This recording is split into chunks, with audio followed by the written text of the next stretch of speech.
Episode 167. Are these comics going to make good film and television shows? We got Superman with Dan Mora on art. And we have Void Rivals by Robert Kirkman from The Walking Dead. Let's check it out right now. Let's check it out right now. Walking Dead. Let's check it out right now. Walking Dead. Let's check it out. Welcome back to the channel, everyone. Thank you so much for spending time with me as we rant about movies, comic books, and television shows. I am your host, Frank Zanca. I am an award-winning screenwriter, novelist, and comic book writer, as well as a filmmaker. I am also, as we discussed, a comic book writer. So look what I got in. We got Lords of LA. That's my vampire mob set in 1950s Hollywood. That is issue 2, which we're going to be doing right now. I'm going to be fulfilling that, and this is issue 1. I have both of them available that I sign. And on top of that, we just did this cover. I have another cover that I have like 3 or 4 different covers that we're still going to be ordering. But yeah, we got plenty of stuff. We got Marilyn Monroe in this. We got plenty of blood, sex, and gore. So if you want one, let me know in the comments section, and I will get one out to you. Also, we're in our last few days for Halloween for Mythlord's classic monster card game with art by the amazing Mark Spears. He does plenty of cover art for Marvel and DC. You're playing as your classic monsters. And again, we're in Kickstarter right now. We are fully funded, but would need your help to unlock some new stuff, including the 5th player. It does come with really cool figures like Frankenstein's monster and Dracula, among others. But anyway, check out mythlords.net or check out the description. You'll find the link to Kickstarter. All right, I'm going to try to do this a little smaller. I'm going to do 2 comics instead of 3 to see if people come and watch it because it's shorter. I'm trying to limit the amount of time of my videos because I know I love to talk. And yes, I have been having a few. I just came from a party. We came a rap party for the reality show I just worked on called Snoopin' for Love. We haven't had distribution yet, so I don't know where it's going to go yet. But yeah, so if it feels like I'm a little bit off, it's because it's 1 o'clock in the morning, or it's almost 1:30. And I have just come from a party. So let's see how this goes. I might do this all the time this way. All right, so Dan Mora on art. We have Joshua Williamson on the writing for Superman.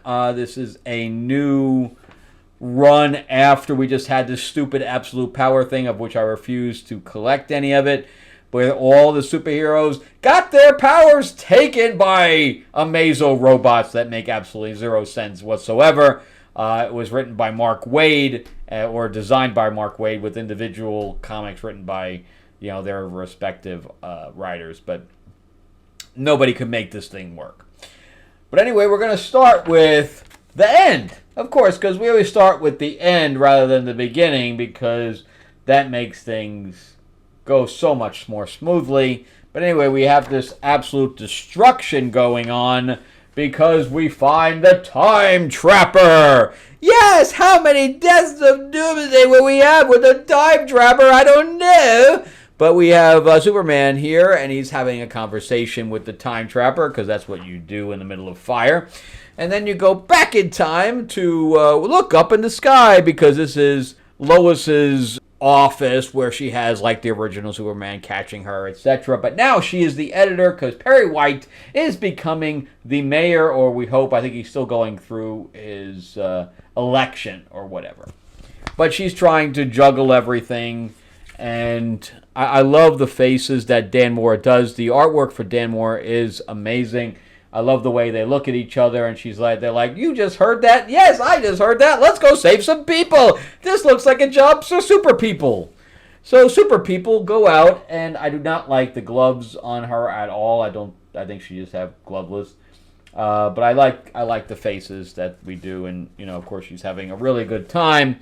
And they're going to fight some people that are enamored with Atomic. This is his Atomic Zoo. Of course, that's I kind of like that idea, actually, the Atomic Zoo. I can't lie.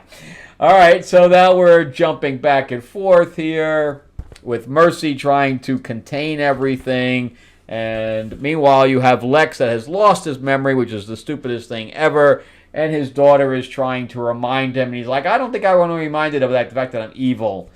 I just keep Lex evil, man. Why? I don't understand. But anyway, that's the way it is. And, they're going off and saving some people. He's catching cars that are getting thrown around. Of course, because this is a job for super people. I love this splash page. I think that Doomsday looks amazing there. They couldn't have done a better job, or Dan Moore could not have done a better job of doing Doomsday. I love that. I love that page. And then she thinks back to when Doomsday killed Superman. That's a great page there as well. And she gets pissed off and, runs into the battle, etc. I like that flashback as well. This comic has some really good beats to it. And then we have the Time Trapper show up. And did I miss the page where she says, "Oh, he's so cute"? Yeah, I did. But anyway, she thinks that one of the demon dogs is cute. But anyway, here's the reveal. So if you don't want to know about the reveal, then just fast forward to the next chapter. But the Time Trapper ends up being an emaciated Doomsday. That is really friggin' cool. I think that's a really great idea. I think that's majorly thinking out of the box, and I have to hand it to Joshua Williamson for that idea of bringing back Doomsday as someone that has a brain, because normally we don't ever see that type of thing from Doomsday. So I'm very interested to see where this goes. I do not like Lois becoming Superwoman. I know that everybody's powers are getting jumbled, but we've seen this so many times before. But I love the overarching arc. All right, so let's jump into Void Rivals. So Void Rivals is written by Robert Kirkman. It is part of the Energon universe, and he is the one that created and wrote all of The Walking Dead. So he is skybound for the most part. But this is about two people. It's really about two people. It's about a whole civilization as well. So they are on this big circle that's like a space station. And both sides of the circle have been warring for generations because they think they're different species. However, the princess and the prince, because they're like kings that are running both sides of that, end up having to go fight for a meteorite that would give them water for a long time, probably for decades. But they end up shooting each other down. They land on this planet. The only way for them to get off is to work together. So they end up working together, and then they take their helmets off, because they all have to wear their helmets like forever. And they take their helmets off. They realize that they're the same species, and they've been lied to for years, for pretty much their entire lives. So they get off, but then the girl betrays Derek. I can't remember the other guy, the girl's name, but Derek is the male. He is betrayed by her, and he is taken hostage. They end up escaping together. They go into this wasteland where they meet a transformer named Springer, and they end up fighting this whole group of army that's going through. And now they have been split up. He gives her his hand droid, which is a droid glove that talks. So he gives her that, and then Springer and he, which transforms into a helicopter, go off to talk to his dad. So that's where we are right now, which is a very quick kind of recap. And now we're in Cobra Law, because you got to remember that the Energon universe consists of G.I. Joe, the Transformers, and Void Rivals. So there's a little bit of everything. And I kind of like this page. And I forgot her name, Pythera or something like that. Something with Python in it. And she's like, tickle, tickle, tickle under the chin. No, not really. But she's like, get away from me. Oh, she wakes up, and it's she's getting summoned. But anyway, the thing's really about her. And she gets summoned to talk about what they're going to be doing with these tracks that they find, because they end up trying to go find, I guess, the Energon and stuff to that effect. And they're now in the wasteland tracking down the Transformer, which is Springer. who is here as a car, which is it's confusing because then we go into the girl with the handroid, and what's red is the handroid. So it's talking to her, and it's like, really, she's looking for the Zartha or something to that effect, who is a transformer, and she has to go deep into the sphere or the circle, because it's not really a sphere because it's kind of a ring. And she's like, well, don't worry, we're going to go. But the transformer couldn't fit down here, Springer. Why would the other one fit down here? So obviously Zarth is smaller. So that's where she's going. And then we end up with this. I don't understand this dude. This is a dude from Transformers, but he's selling stuff and making deals. And he just keeps popping up for like one page and leaving for this whole entire, 13 issues? Yeah, 13 issues. He just pops up for a page and leaves. I don't know.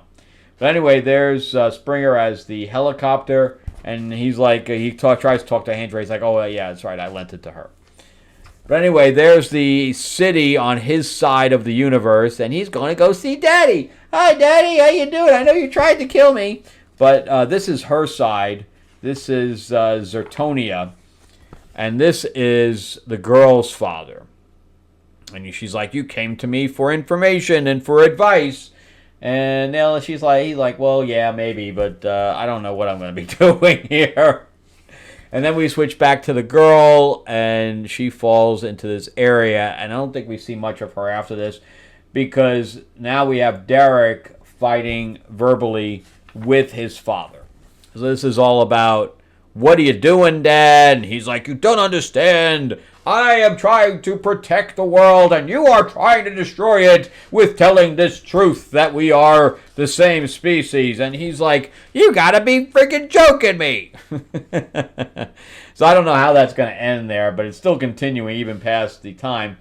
And then again, we're back to the father of the princess.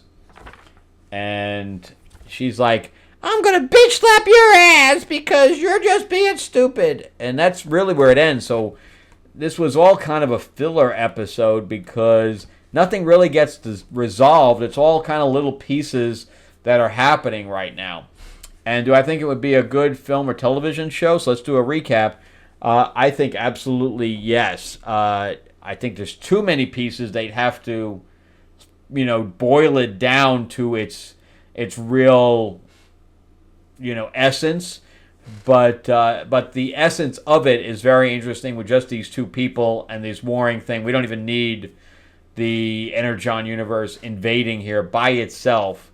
It's good. I just don't know where it's going to end yet. So we'll see. And then Superman will make a good film or television. I don't know. I really don't think that Superwoman is going to make a good thing with Superman. I think that part could be left out. But I'm waiting to see what happens with Doomsday. I think that could be cool. Because if they did a Doomsday piece, like did one movie with Doomsday, and then brought him back as this time trap, I think that'd be cool.